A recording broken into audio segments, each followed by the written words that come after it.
Hello दोस्तों, आप सबका हमारी स्टोरी अड्डा में बहुत बहुत स्वागत है। तो गाइस, बेदर्दी को हुआ इश्क का 16वां भाग लेकर आ गए हैं। तो चलिए देखते हैं इसके पहले के वीडियो में हम लोग ने क्या देखा है।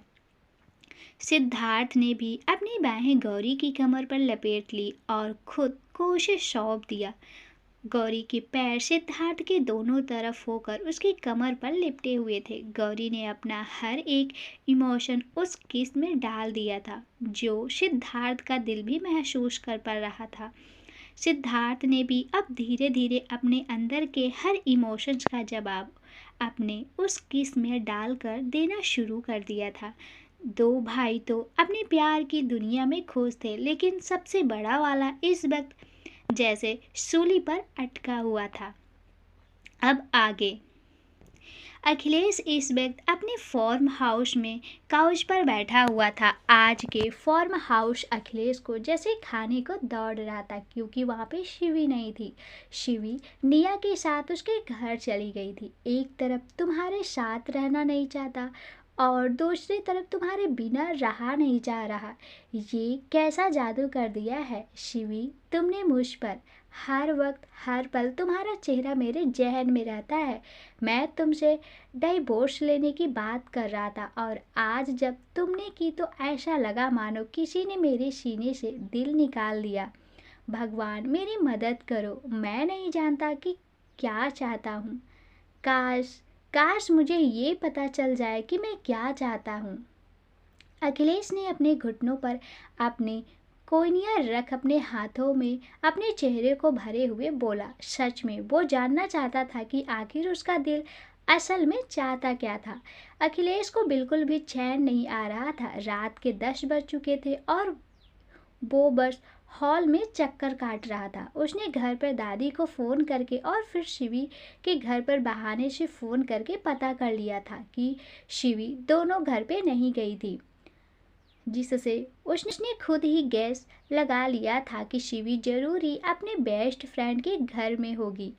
आज उसकी जो हालत थी उसे कोई संभालने वाला नहीं था और एक बेस्ट फ्रेंड ही इस वक्त उसे सहारा दे सकती थी। क्या बाद में भी ऐसे ही बेचैन हो जाऊंगा जब वो हमेशा के लिए मुझसे अलग हो जाएगी। अखिलेश ने डाइनिंग टेबल की तरफ देखते हुए कहा। डाइनिंग टेबल की तरफ देखते हुए उसे वो दिन याद आ गया जब शिवी ने पहली बार उसके लिए खाना बनाया था। खाना खाते वक्त दोनों में कोई भी बात नहीं हुई थी, लेकिन उनकी आंखें बार बार एक दूसरे से टकरा रही थी और ओठ एक दूसरे की मुस्कुराहट देखकर मुस्कुरा रहे थे। उस दिन खाने में भी एक कमाल का स्वाद था और साथ ही तृप्ति भी, जो उसे कभी 5 स्टार होटल के इंटरनेशनल चीफ के हाथों में खाने से भी नहीं मिली। आज तो अखिलेश ने खाना भी नहीं खाया था, क्योंकि शिवी के बिना उसका कुछ कहीं भी मन नहीं लग रहा था।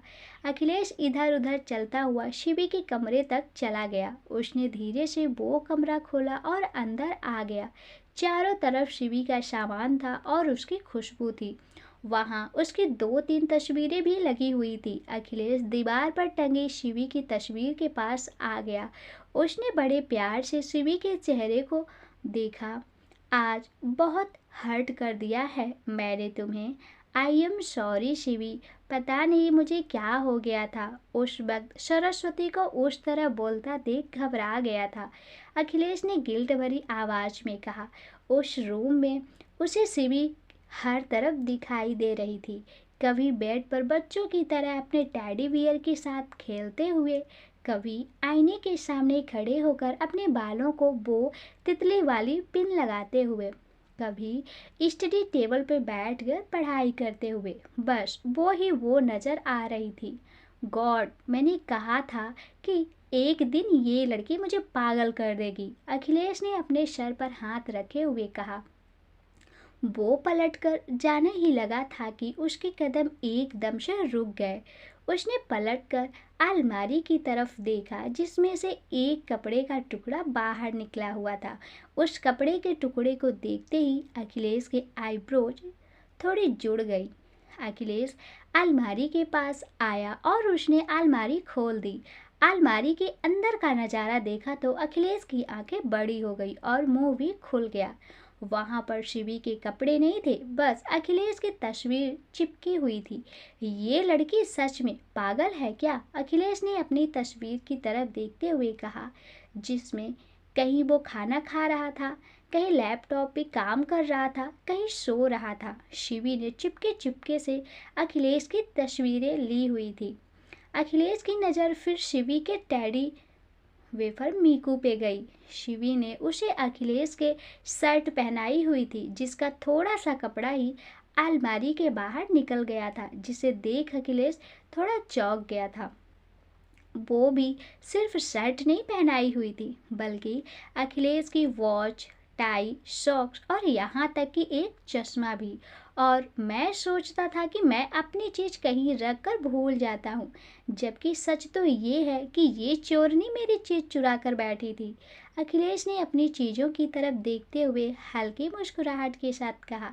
शिवी की सब हरकतें अखिलेश के लिए उसके प्यार को दर्शा रही थी और कहीं ना कहीं ये अखिलेश को भी अच्छा लग रहा था। उसके बाद अखिलेश की नज़र एक ड्राइंग बुक पर पड़ी।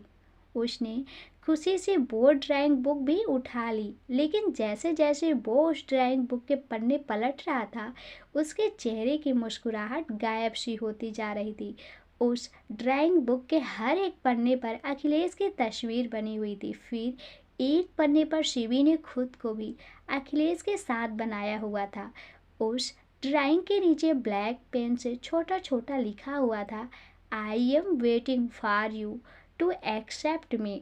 उसने अगला पेज पलटा तो जहाँ पर शिवी ने फिर से खुद की और अखिलेश को बनाया था। इस तस्वीर में अखिलेश शिवी के बहुत करीब उसका चेहरा थामे हुए था। ये बिल्कुल उस पल के साथ मिलता जुलता था जब अखिलेश ने दरवाजे की जगह शिवी के सर पर दस्तक दे दी थी और फिर उसे देखने के लिए उसके बहुत करीब आ गया था। इस ड्राइंग के नीचे भी छोटा छोटा लिखा हुआ था, I saw my holes world in those beautiful black eyes. इससे अगले पेज पर शिवी ने खुद को अखिलेश को किस करता हुआ बनाया हुआ था। उसके नीचे छोटे छोटे लिखा था, dream please come and true. ये तस्वीर शायद शिवी ने उन पलों को याद करते हुए बनाई थी जब कल रात अखिलेश ने उसे किस किया था। वो नींद में थी, इसलिए शायद उसे सब कुछ एक सपना ही लग रहा था। अखिलेश के हाथ अब पन्ने पलटते हुए हल्के कांप रहे थे। शिवी का उसके लिए प्यार और डेडिकेशन देखकर अखिलेश का दिल भारी होता जा रहा था। अगले पेज में शिवी ने अपने और अखिलेश के नाम का एक साथ जोड़कर अखिलेश शिवी सजाया हुआ था। फिर आसपास दिल भी बने हुए थे।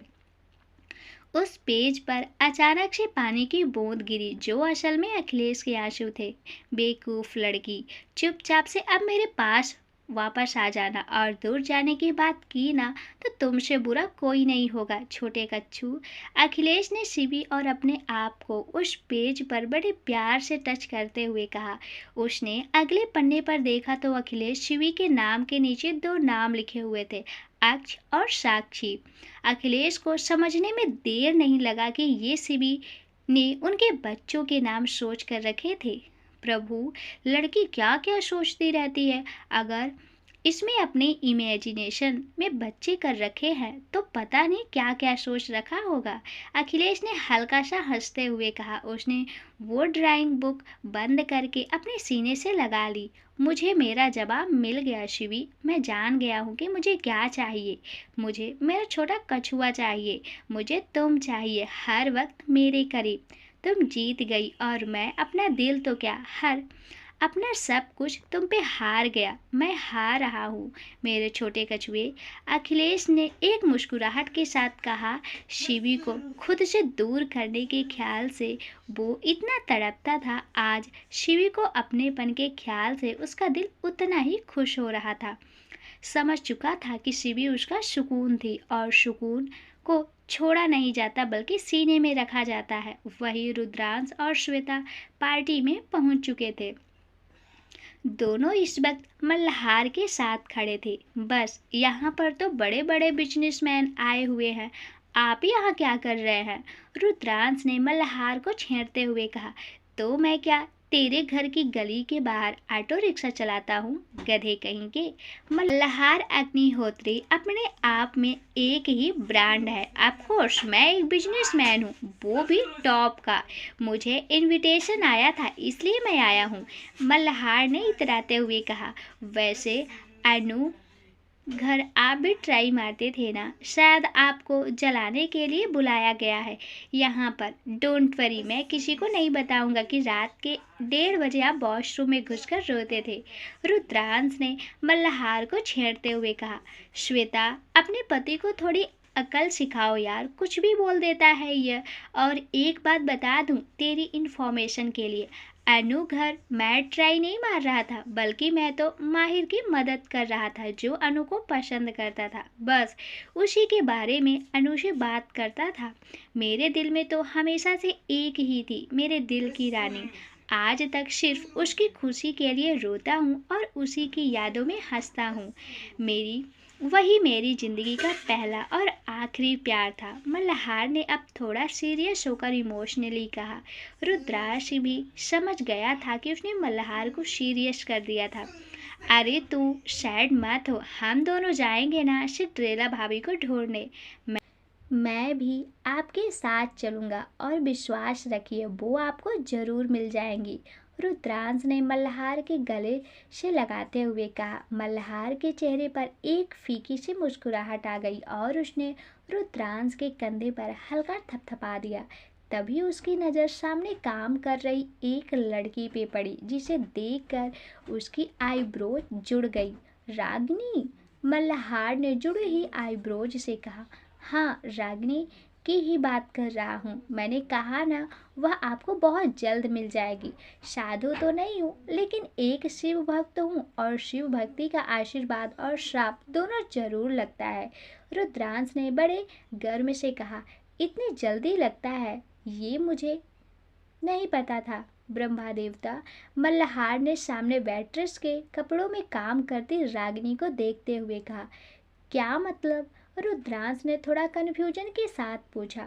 मल्हार ने उसके कंधों पे हाथ रखा और एकदम से उसे घुमा दिया, जिससे रुद्रांश को भी अब उस लड़की का चेहरा दिखाई देने लगा। रागिनी, रुद्रांश ने भी बहुत सारी एक्साइटमेंट के साथ कहा। वो मल्हार से एक बड़ी सी मुस्कुराहट के साथ कहा। वैसे इन्होंने तो ठीक है भैया, पर ये तो यूनिवर्सिटी की टॉपर थी ना, तो फिर इसे यहाँ पर इस तरह वेटर का काम करने की क्या ज़रूरत पड़ गई? ये तो पढ़ाई में इतनी अच्छी थी कि उसे 100 तरीके से स्कॉलरशिप मिलती रहती थी, और इस जैसे इंटेलिजेंट लड़की को तो कोई भी कंपनी आसानी से जॉब दे दे, फिर इस तरह से होटल में टेबल क्यों साफ कर रही है? रुद्रांश ने कन्फ्यूजन भरे चेहरे के साथ कहा। रुद्रांश की बात सुनकर तो अब मल्हार भी यही सोचने लगा कि आखिर रागिनी सक्सेना कि इस तरह से होटल में काम करने की क्या ज़रूरत थी, जबकि वो तो एक बहुत इंटेलिजेंट लड़की थी और उसे आसानी से कहीं भी जॉब मिल सकती थी। देखिए भैया, मेरे आशीर्वाद से आपको अपनी महबूबा तो मिल गई, अब आगे की बात आप खुद बढ़ा लीजिए। मैं अपनी महबूबा के साथ कपल डांस करने जा रहा हूँ, रुद्रांश ने मल्हार से कहा और फिर श्वेता का हाथ पकड़कर डांस फ्लोर की तरफ बढ़ गया। मल्हार का ध्यान तो बस रागिनी पर ठहर गया था, जो वक्त के साथ वो भी खूबसूरत हो गई थी। उम्मीद करता हूँ तुमने मुझे माफ़ कर दिया होगा, मल्हार ने रागिनी की तरफ देखते हुए बोला। वही दूसरी तरफ सिद्धार्थ इस वक्त स्टडी रूम में किसी से बात कर रहा था। क्या ये खबर बिल्कुल पक्की है? देखो, इस काम में हम लापरवाही नहीं कर सकते और गलती तो बिल्कुल भी नहीं। मामला रिश्तों का है, इसलिए बताओ, क्या तुम 101% श्योर हो क्यों वो ही इंसान है जिसे हम ढूंढ रहे हैं? सिद्धार्थ ने फ़ोन पर बोला। यस बॉस, 200 श्योर हूँ मैं। पुलिस मामले की अच्छी तरह जांच पड़ताल करने के बाद ही आपको बता रहा हूँ। मेरे पास बहुत से सबूत भी हैं कि मिस्टर सूर्यवंशी ही वही इंसान है। फ़ोन की दूसरी तरफ से एक लड़के की आवाज़ है। ठीक है, फिर तुम वापस आ सकते हो, सिद्धार्थ ने कहा। Thank you so much. मुझे सच में घर की बहुत याद आ रही थी। कल मैं सारे सबूत के साथ आपके सामने पेश हो जाऊंगा। लेकिन क्या आपने गौरी को इस बारे में बताया है? रोहित ने सिद्धार्थ से पूछा। नहीं, उसे अभी इस बारे में कुछ नहीं पता। पहले मैं खुद सब कुछ क्लियर कर लेना चाहता हूँ। जल्दी मैं उसे सब कुछ बता दूंगा, लेकिन उससे पहले मुझे मिस्टर सूर्यवंशी से मुलाकात करनी है, सिद्धार्थ ने कहा और फिर 2-3 और बातें करने के बाद फ़ोन रख दिया। मैं तुम्हारे सारे दुख मिटा दूंगा स्वीट हार्ट।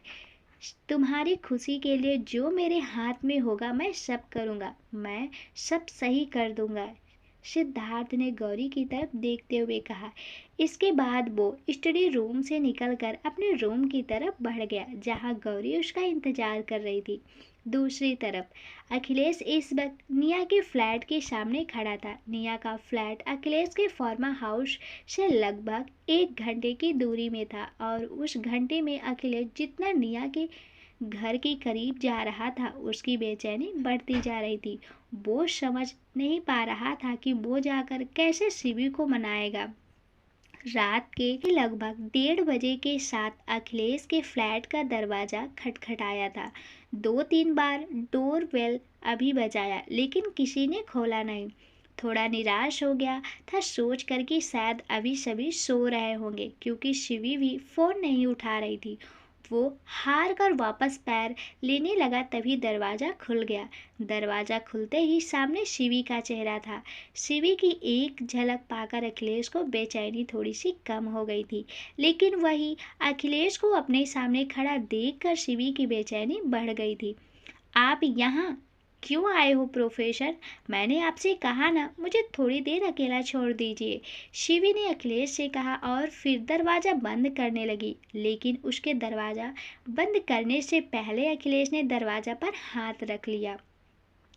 शिवी, घर चलो प्लीज, अखिलेश ने शिवी की तरफ देखते हुए कहा। तभी पीछे से निया अपना सर खुजाते हुए नींद की वजह से आधी खुली आंखों से दरवाजा की तरफ देखते हुए बोली।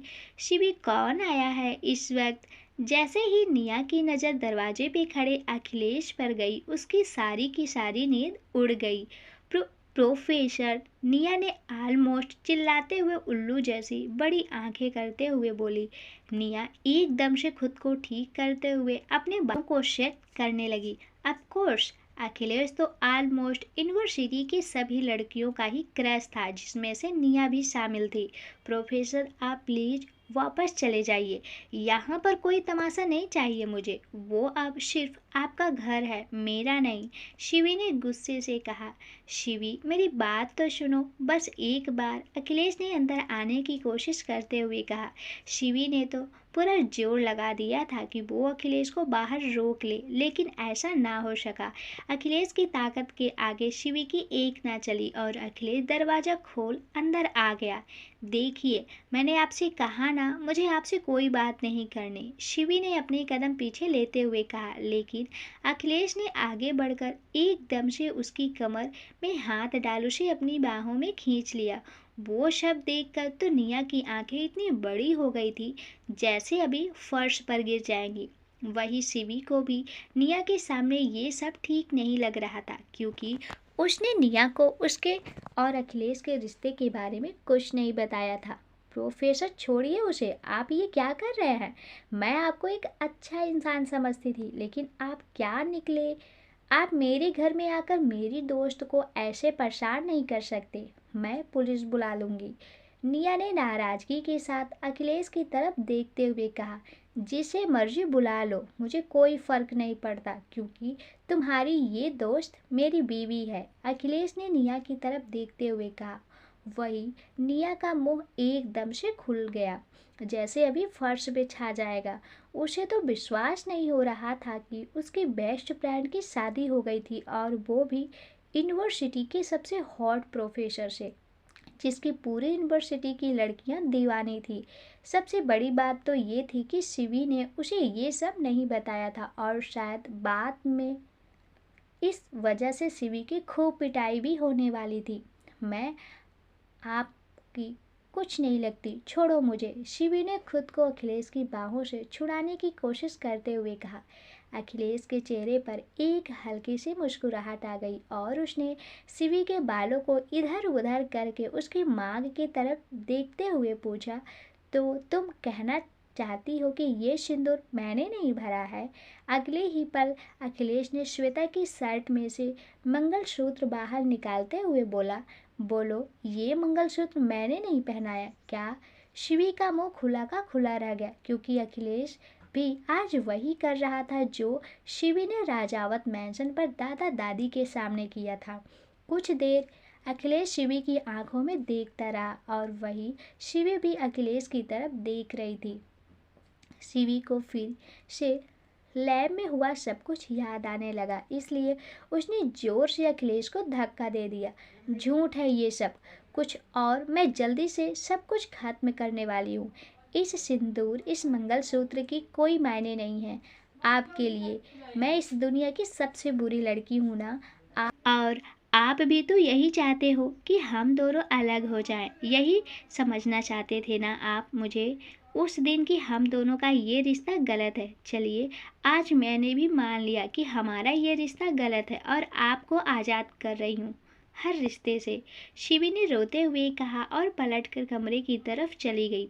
अबे यहाँ क्या हो रहा है? निया ने अपना सर पकड़े हुए सब कुछ हैरानी से देखते हुए बोली, बाद में तुम्हें सब समझा देंगे, पहले तुम्हारी इस जिद्दी दोस्त को मना लूं।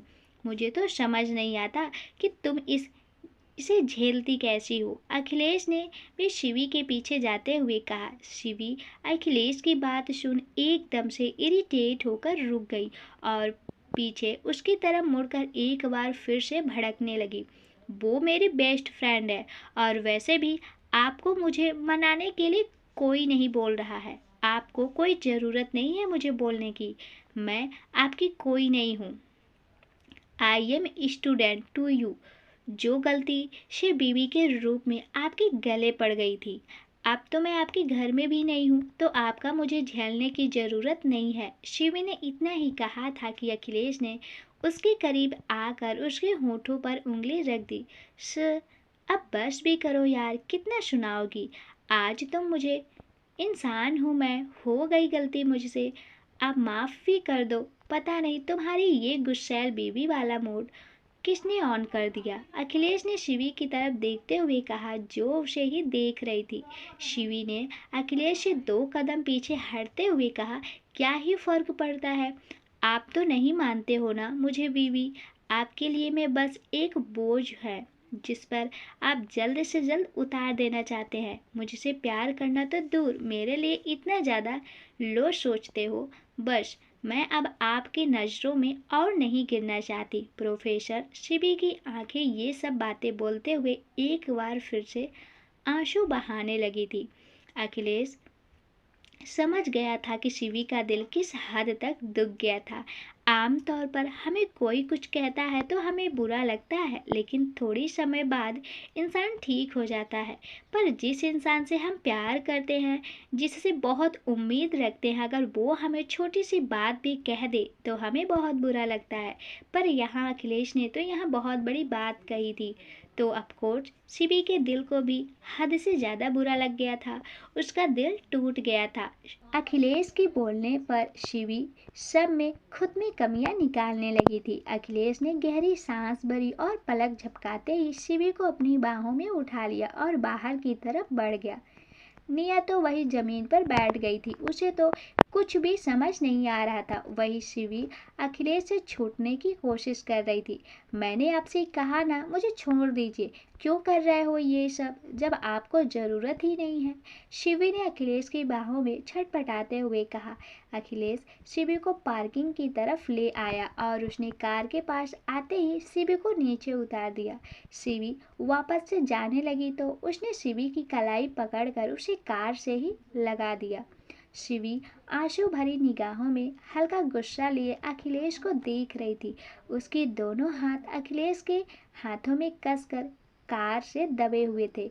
क्यों कर रहे हो ऐसा मेरे साथ? मैं कोई मजाक नहीं हूँ प्रोफेसर। जब आपका दिल चाहे आप मेरे करीब आ जाओ, और जब आपका दिल चाहे आप मुझे खुद से दूर कर दो। मैं बस आपसे प्यार करती हूँ। मैंने तो कभी आपसे कोई उम्मीद नहीं की। फिर आपने सोच भी कैसे लिया कि मैं सरस्वती मैम को हर्ट कर सकती हूँ? मुझे आपके साथ अब रहना ही नहीं है। चले जाऊंगी आपसे बहुत दूर। अब आपको कभी परेशान नहीं करूंगी और ना ही आपको मुझे झेलना पड़ेगा। शिवी ने रोते हुए कहा। लेकिन मैं झेलना चाहता हूँ छोटे कछुए, तुम्हारी नादानियों पर हंसना चाहता हूँ। अखिलेश ने शांति से शिवी की आंखों में देखते हुए बोला। लेकिन क्यों? क्यों झेलना है आपको मुझे? मैं तो आपको अच्छी नहीं लगती हूँ ना? और ये बात आप और मैं दोनों बहुत अच्छे से जानते हैं कि आप मुझसे प्यार नहीं करते हो। फिर क्या ही ज़रूरत है आपको मुझे झेलने की? शिवी ने अखिलेश की आंखों में देखते हुए आंसू बहाकर मायूसी से बोला। अखिलेश ने उसकी बात का कोई जवाब नहीं दिया। वो बस कुछ देर शिवी के चेहरे को देखता रहा और फिर एकदम से उसके अपने होठ हल्के अलग कर शिवी के गाल पर रख दिए। अचानक से शिवी के पूरे बदन में करंट सा दौड़ गया था। अखिलेश हल्के हल्के से अपने होठों को क्लोज करता हुआ जैसे होठों से शिवी के आंसू को लीक करता हुआ पी रहा था। अखिलेश जब शिवी से दूर हुआ तो शिवी की शक्ल पूरी कश्मीरी सेव जैसे लाल पड़ चुकी थी। वही बड़ी बड़ी आंखों से तेज तेज झपकाते हुए वो अखिलेश की तरफ देख रही थी। छोटे कछुए, मैंने तुमसे पहले जो कहा और जो तुमने समझा सब भूल जाओ। इस वक्त इस पल तुम्हें मेरी आंखों में क्या दिखाई दे रहा है, बस वो बताओ। अखिलेश ने शिवी की तरफ देखते हुए कहा। शिवी की सांस तो जैसे अटक ही गई थी, क्योंकि अखिलेश की आंखों में आज कुछ अलग सा था। वो भी जानती थी कि आंखें इतनी नरमी से सिर्फ उस इंसान को ही देख सकती थी जिससे हम बहुत प्यार करते हो।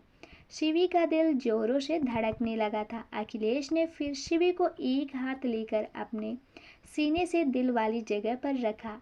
शिवी की अपनी उंगलियों पर अखिलेश की जोरों की धड़कनें महसूस हो रही थी।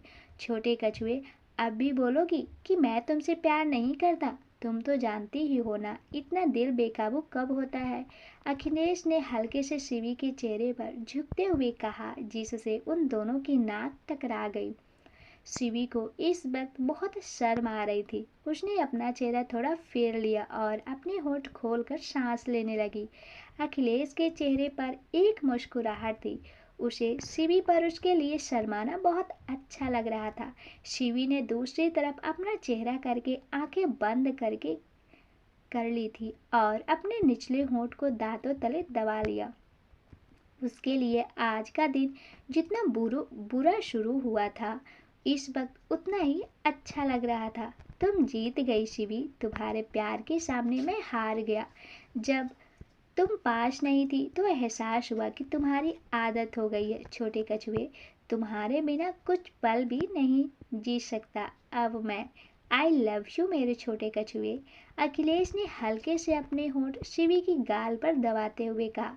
उन शब्दों को सुनते ही शिवी हल्की कांप उठी और उसे अपने पेट में और ज्यादा बटरफ्लाई महसूस होने लगी। शिवी को तो इतने में ही हालत खराब हो चुकी थी।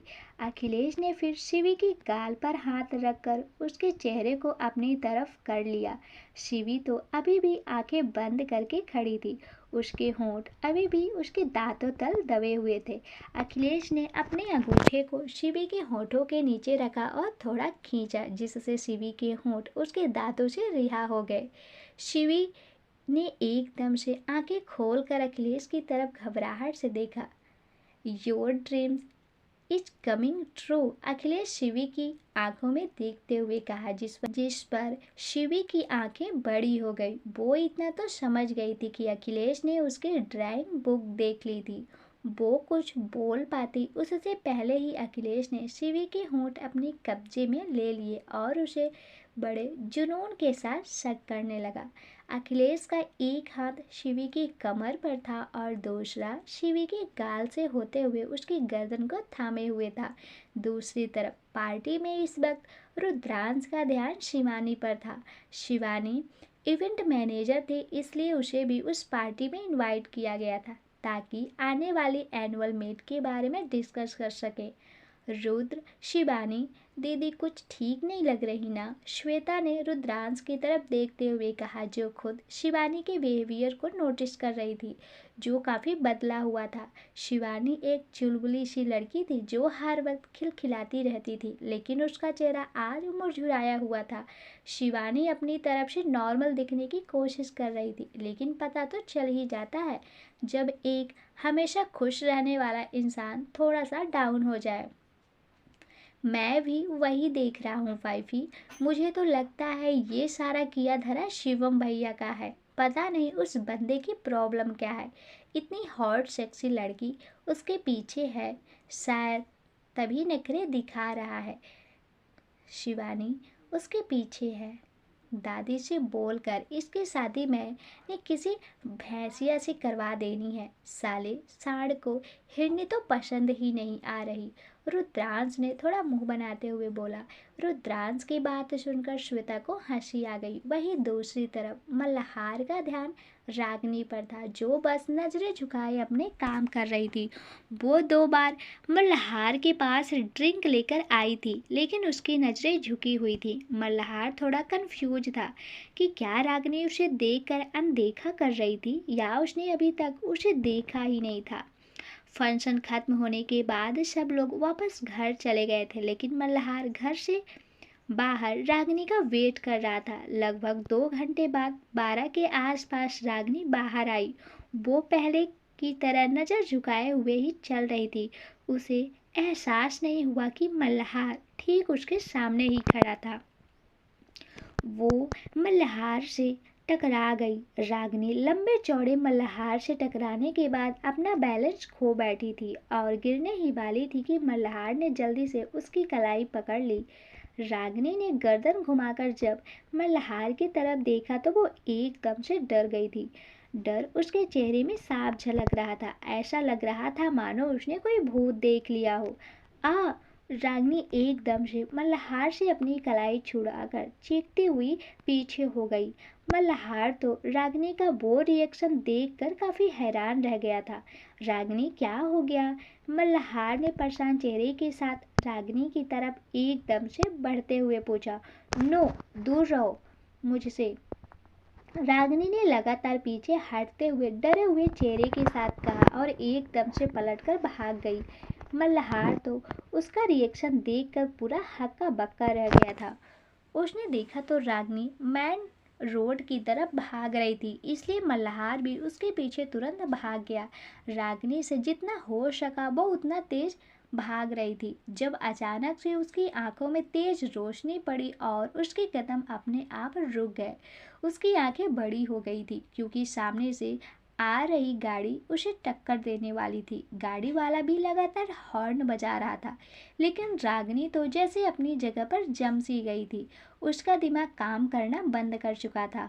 उसने एकदम से अपनी आंखें बंद कर ली, लेकिन तभी उसे एक जोरदार खिंचाव महसूस हुआ। रागिनी का दिल की धड़कनें तेज भागने और डर की वजह से काफी तेज हो गई थी। वो गहरी सांस भरने लगी थी। उसने धीरे धीरे अपनी आंखें खोली तो सामने मल्हार का चेहरा था, जो एक मुस्कुराहट के साथ उसे देख रहा था। पहले तो मल्हार काफी परेशान था, लेकिन रागिनी के उसकी बाहों में आते ही उसने जब रागिनी को थोड़ी देर देखा तो उसकी वो परेशानी सी शक्ल एक मुस्कुराते हुए चेहरे में बदल गई थी। रागिनी ने एक बार फिर से मल्हार को खुद से धक्का दिया और उससे पीछे हटते हुए चिल्लाकर बोली, बहुत खुशी हो रही है ना तुम्हें मेरी ऐसी हालत देखकर? बहुत मज़ा आ रहा होगा ना ये देखकर कि तुम जो चाहते थे वो हो गया। मेरी ज़िंदगी नर्क करने के बाद भी तुम्हारे मन को शांति नहीं मिली, जो एक बार फिर से मेरा मजाक बनाने मेरे सामने आकर खड़े हो गए। मल्हार तो रागिनी की आंखों में अपने लिए इतनी नफरत देखकर हैरान हो गया था। उसने सोचा भी नहीं था कि उसकी बचपन की गई गलतियां उसके प्यार में इतना गहरा असर कर देंगी। दरअसल मल्हार ने अपने स्कूल टाइम पर रागिनी को बचपन में बहुत बुली किया था। हालांकि कभी मल्हार ने रागिनी को फिजिकली हर्ट नहीं किया था, लेकिन वो रागिनी का मजाक उड़ा दिया करता था, जिसका असर आज उसे अपने सामने दिख रहा था कि रागिनी के दिमाग पर कैसा पड़ा था। रागिनी, तुम मुझे गलत समझ रही हो, मल्हार ने रागिनी को समझाने की कोशिश करते हुए कहा, लेकिन रागिनी तो उसकी एक सुनने को तैयार नहीं थी। मैं बिल्कुल सही समझ रही हूँ तुम्हें मल्हार अग्निहोत्री। इंसान नहीं, राक्षस हो तुम, जिसे दूसरों की फीलिंग्स की कोई कदर नहीं है। हैवान हो तुम, जिसे किसी का दर्द महसूस नहीं होता। अब मुझे पुरानी रागनी मत समझना, जिसे रुलाकर तुम मजा लोगे। तुम्हारी बदौलत मिली जिंदगी ने मुझे बहुत मजबूर कर दिया है, इसलिए दोबारा मेरे सामने मत आना, वरना इस बार मैं तुम्हें माफ नहीं करूंगी। रागिनी ने गुस्से से मल्हार की तरफ देखते हुए कहा और पलटकर वहां से चली गई। मल्हार तो अपनी जगह पर जैसे जमा हुआ खड़ा रहा।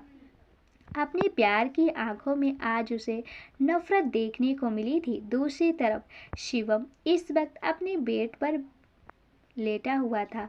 उसके सामने उसका फ़ोन पड़ा हुआ था और वो लगातार फ़ोन को घूर रहा था। फ़ोन को घूरते हुए लगभग उसे 4 घंटे हो चुके थे, लेकिन अभी भी उसकी आंखें फ़ोन पर ही टिकी हुई थी, जैसे किसी खास के मैसेज या कॉल का इंतज़ार कर रहा हो। दरअसल शिवानी रोज़ सुबह शिवम को गुड मॉर्निंग और रात को गुड नाइट ज़रूर भेजती थी, चाहे कुछ भी हो जाए और वो कितनी भी बिजी हो। शिवम को एहसास हो गया था कि शिवानी की उसे इस तरह आदत हो गई थी कि उसके गुड मॉर्निंग विश को देखकर उसकी सुबह होती थी और गुड नाइट को पढ़कर उसकी रात। आज तक शिवानी का मैसेज नहीं आया तो उसे नींद भी नहीं आ रही थी। एक अजीब सी दर्द लगातार शिवम के दिल को महसूस हो रहा था। दूसरी तरफ सिद्धार्थ के फार्मा हाउस में गौरी इस वक्त बालकनी में सिद्धार्थ की गोद में बैठी हुई थी। सिद्धार्थ बड़े प्यार से उसके चेहरे पर छोटी छोटी किसेस बार बार कर रहा था, जो गौरी को गुदगुदी कर रही थी। सिद्धार्थ, गुदगुदी हो रही है। गौरी ने अपनी आंखें बंद करते हुए हल्का पीछे होकर अपनी हाथों को अपने चेहरे के सामने लाते हुए कहा, गुदगुदी हो रही है तो हंस लो मेरी जान। सिद्धार्थ ने गौरी को अपनी बाहों में कसते हुए कहा। गौरी इस वक्त और सच में सिद्धार्थ की गोद में एक छोटी सी बिल्ली ही लग रही थी। उसने इस वक्त सिद्धार्थ की वाइट कलर की शर्ट पहनी हुई थी। वो काफ़ी ज़्यादा क्यूट लग रही थी। सिद्धार्थ ने अपने एक ही हाथ में उसके दोनों हाथ पकड़कर बड़े प्यार से चूम लिया। सिद्धार्थ के ऐसा करने पर गौरी के चेहरे पर एक मुस्कुराहट आ गई। कोई इतना प्यारा कैसे हो सकता है? गौरी ने बड़े प्यार भरी निगाहों से सिद्धार्थ को देखते हुए बोला। कोई चाहे कितना भी प्यारा हो, लेकिन मेरी स्वीट हार्ट से तो ज़्यादा नहीं हो सकता ना। मेरी गौरी से तो वो आसमान का चांद भी जलता है, उसमें दाग है, लेकिन मेरी चांद बेदाग है। सिद्धार्थ ने बड़े प्यार से गौरी के आंखों में देखते हुए कहा और फिर उसकी नाक पर किस कर लिया। गौरी के चेहरे पर एक सुकून भरी मुस्कुराहट थी। चलो अब अंदर चलते हैं, नहीं तो तुम्हें ठंड लग जाएगी। कल तुम मेरे साथ ऑफिस भी जा रही हो, इसलिए चलो सो जाओ। सिद्धार्थ ने गौरी को अपनी बाहों में लिए खड़े होते हुए कहा और अंदर कमरे में आ गया।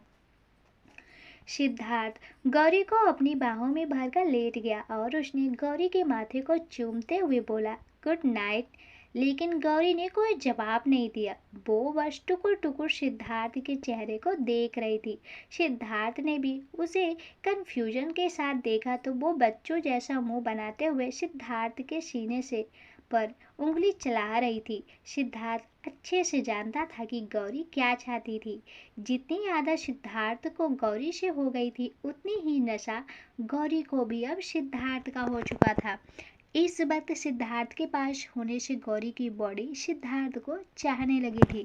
सिद्धार्थ तो गौरी की हालत पर मन ही मन हंस रहा था, जिसके अंदर हिम्मत नहीं थी, लेकिन फिर भी उसे वो सब करना था। चुपचाप सो जाओ म्याऊ बिल्ली, बहुत शैतान हो रही है तुम जानती हो ना, मुझे तुम संभाल नहीं सकती, और तुमने ही तो कहा था तुम्हें 1 हफ्ते का आराम चाहिए, तो सो जाओ, मैं कुछ नहीं करने वाला। ऑफिस कल चलेंगे, सिद्धार्थ ने गौरी के नाक को खींचते हुए कहा। गौरी ने मुंह फुला लिया और सिद्धार्थ की बाहों से निकलते हुए उससे थोड़ा दूर हटकर करवट बदलकर लेट गई। गौरी की ऐसी नाराजगी देखकर सिद्धार्थ को बहुत मजा आ रहा था। सिद्धार्थ ने अपना हाथ गौरी की कमर पर रख लिया। गौरी ने भी फिर से उसका हाथ अपनी कमर से हटा दिया। सिद्धार्थ ने फिर अपना हाथ गौरी की कमर पर रखा और गौरी ने फिर हटा दिया। सिद्धार्थ इसी तरह कुछ देर तक गौरी को यूं ही इरिटेट करता रहा। गौरी ने थक हार कर फिर से सिद्धार्थ की तरफ करवट बदल ली और उसे घूरने लगी। अबे, मेरे छोटू से बिल्लू को भी गुस्सा आ रहा है, सिद्धार्थ ने गौरी के ऊपर लिपटकर अपनी उंगलियां रखते हुए कहा। गौरी ने उसका हाथ झटकते हुए बोला, नींद आ रही है ना, मुझे सोने दो। सिद्धार्थ ने गौरी की शर्ट के बटन खोलते हुए कहा, वैसे मैं सोच रहा था कि क्यों ना हम ऑफिस परसों ज्वाइन कर ले, क्योंकि मुझे नहीं लगता कि तुम कल ठीक से चल पाओगी। गौरी के चेहरे पर हल्की सी मुस्कुराहट आ गई, लेकिन उसने अगले ही पल वह मुस्कुराहट छुपा ली। गौरी ने सिद्धार्थ का हाथ खुद से दूर कर दिया। सिद्धार्थ ने पहले उसे मना किया था, इसलिए गौरी अब नखरे दिखा रही थी। अच्छा जी, मेरे बिल्ली, मुझे ही म्याऊं। सिद्धार्थ ने एकदम से करवट लेकर गौरी के ऊपर आते हुए कहा, मुझे नींद आ रही है, अब पीछे हटो। गौरी ने अपना मुंह फेरते हुए नकली नाराजगी के साथ कहा। सिद्धार्थ ने हल्का सा झुककर उसकी गर्दन पर स्लोपी बैट किस कर देना शुरू कर दिया। सिद्धार्थ का एक हाथ गौरी के एक हाथ को बेड पर दबाए हुए था और दूसरा उसकी शर्ट के कुछ बटन खोल शर्ट को नीचे से गौरी के पूरे बदन को सहला रहा था। सिद्धार्थ, पिंच मत करो, गौरी ने आहें भरते हुए कहा। सिद्धार्थ की फिर से हंसी आ गई। उसने गौरी को टोंट मारना शुरू कर दिया। अबे, तुम्हें नींद आ रही है? गौरी ने छोटे बच्चों की तरह चिढ़ते हुए सिद्धार्थ को देखकर बोला। क्यों परेशान कर रहे हो आप मुझे? मैं कहाँ परेशान कर रहा हूँ, मैं तो अपनी स्वीट हार्ट को प्यार कर रहा हूँ। सिद्धार्थ ने बड़े प्यार से गौरी की गाल पर किस करते हुए कहा। सिद्धार्थ ने बड़े प्यार से गौरी के पूरे चेहरे को चूम लिया। कुछ ही देर में दोनों के कपड़े फर्श पर बिखरे हुए थे और कमरा दोनों की तेज सांसों से गूंज रहा था। दोनों ही एक दूसरे के प्यार में गहराई तक डूब गए थे, लेकिन प्यार जब हद से पार होने लगता है तो जुदाई बीच में आ ही जाती है। मोहब्बत का अलग ही दस्तूर है, जहाँ प्रेमियों को फिर मिलने का एक बार बिछड़ना पड़ता है। जहाँ प्यार है वहाँ उसे प्यार में बाधा डालने वाले भी बहुत सारे होते हैं। एक इंसान जंगल के बीचों बीच बने एक खंडहर जैसे मकान में बलराम कुर्सी पर बैठा हुआ था। उसके सामने एक औरत जमीन पर पड़ी हुई थी, जिसके हाथ पांव जंजीरों से बंधे हुए थे। गार्ड्स बता रहे थे कि तुम यहाँ से भागने की कोशिश कर रही थी। वेरी बैड, तुम तो जानती हो ना, जाने मन बलराम की कैद से एक बार फंस जाओ तो उसे निकलना नामुमकिन है। क्यों बार बार ये फालतू की कोशिश करती हो? बलराम ने अपनी आवाज़ में एक हंसी रखते हुए कहा। उसकी बातें, उसकी आवाज़, उसके एक्सप्रेशन सब बता रहे थे कि वो उस औरत का मजाक उड़ा रहा था। आखिर तुम चाहते क्या हो? मार क्यों नहीं डालते मुझे? 20 साल से तुमने मुझे कैद करके रखा है, किस लिए? मुझे तड़पाता हुआ देखकर तुम्हें मज़ा आता है ना, तो तड़पा तड़पा कर मार डालो, पर मार डालो अब। मुझे मेरी बेवकूफ़ी की सज़ा मिल चुकी है। तुम जैसे राक्षस को देवता समझ लिया था। उस औरत ने नफरत से बलराम की तरफ देखते हुए कहा। उस औरत की बात सुनकर बलराम जोर जोर से राक्षसों जैसे हंसने लगा था। अगले ही पल वो दो एकदम से अपनी कुर्सी से खड़ा हो गया और घुटनों के बल बैठकर उस औरत के गले को पकड़कर दांत पीसते हुए बोला, जी तो यही चाहता है कि तुम्हें जान से मार डालूं, लेकिन इतना पाप भी नहीं करना मुझे। तुम्हारे लिए इतना सबक बहुत है, इसलिए मैं चाहता हूँ कि तुम अपनी बेटी को लेकर यहाँ से बहुत दूर चली जाओ और मेरी आंखों के सामने मत आना, वरना तुम दोनों को यहाँ कैद कर दूंगा।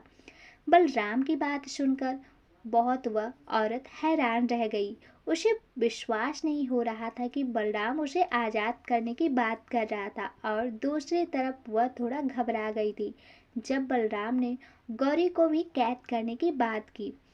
मेरी गौरी, नहीं, उसे कुछ मत करना, तुम जैसा बोलोगे वैसा ही करूँगी। उसे लेकर यहाँ से बहुत दूर चली जाऊँगी और कभी वापस लौट कर नहीं आऊँगी। तुम बस मुझे मेरी बच्ची दे दो। निंदिनी जी ने बलराम के आगे हाथ जोड़े हुए कहा। बलराम एक बार फिर से राक्षसों की तरह हंसने लगा। निंदिनी जी गौरी की माँ थी, जिनके मरने की खबर बलराम ने जानबूझकर फैलाई हुई थी और उन्हें 20 साल से कैद में रखा था। बलराम की सच्चाई पता लगने के बाद निंदिनी जी ने उसे बहुत बेइज्जत किया था, जिसके बाद बलराम ने अपना बदला लेने के लिए उन्हें यहाँ कैद में डाल दिया और अपने मन मुताबिक रोज सताया। दूसरी तरफ अखिलेश भी शिवी को लेकर घर आ चुका था। पूरे रास्ते उन दोनों में से किसी ने कोई बात नहीं की थी। शिवी तो आज शर्म के मारे पगली होती जा रही थी। अखिलेश ने कभी शिवी को इतना शांत और शर्माते हुए नहीं देखा था। उसने भी उसे ज़्यादा परेशान नहीं किया और चुपचाप रहा। वो दोनों एक साथ अंदर आए थे। अखिलेश के दिमाग में कुछ बात आई और उसने अचानक से शिवी से पूछा, तुमने कुछ खाया भी नहीं होगा ना? शिवी ने अखिलेश की बात सुनकर उसकी तरफ मासूम सा चेहरा बनाते हुए देखा और ना में गर्दन हिला दी। अखिलेश फिर शिवी के पास आ गया और उसने एक बार फिर शिवी को अपनी बाहों में भर लिया, जिस पर शिवी ने अपनी पलकें झुका ली। तो गाइस, इस स्टोरी का नेक्स्ट पार्ट मैं जल्द से जल्द इसी चैनल में प्रसारित कर दूंगी। तो प्लीज़ गाइस, जो हमारे चैनल पे पहली बार आए हैं तो हमारे चैनल को सब्सक्राइब कर लें और साथ ही साथ दोस्तों, इस स्टोरी को सुनने के साथ साथ आप लोग कमेंट्स और लाइक में भी खूब सारा प्यार दिखाया करिए। थैंक यू दोस्तों।